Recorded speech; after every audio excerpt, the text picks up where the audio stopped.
So 2 days ago, Israel launched a bombing campaign dubbed Operation Protective Edge against Gaza that's still ongoing.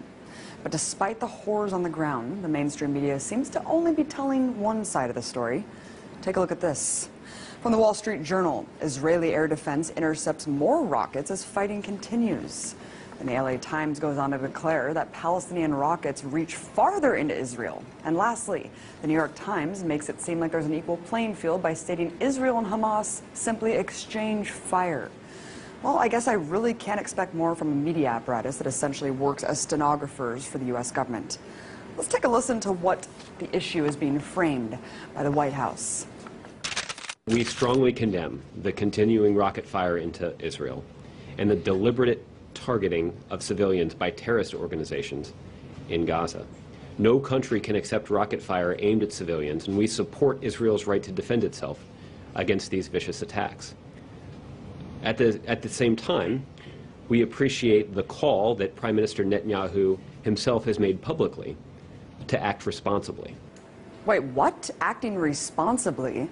I must be in the twilight zone, because to me, the collective punishment of an entire population is the opposite of responsible. So, what's the reality on the ground?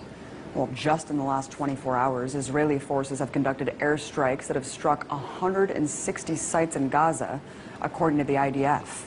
In total, 550 sites have been bombed.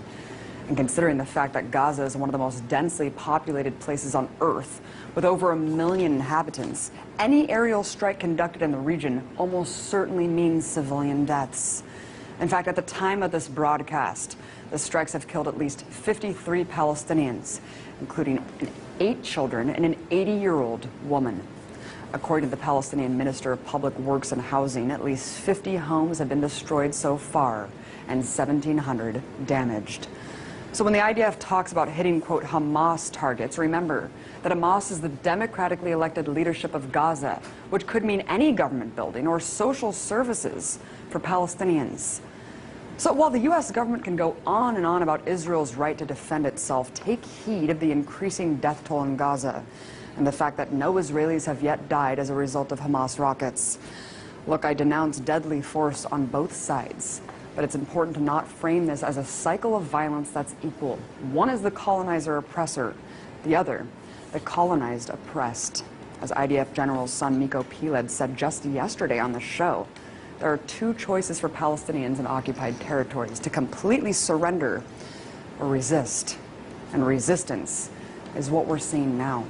I'm sick of my Palestinian friends losing their friends and family every time Israel goes on the offense against innocent people living in an open-air prison.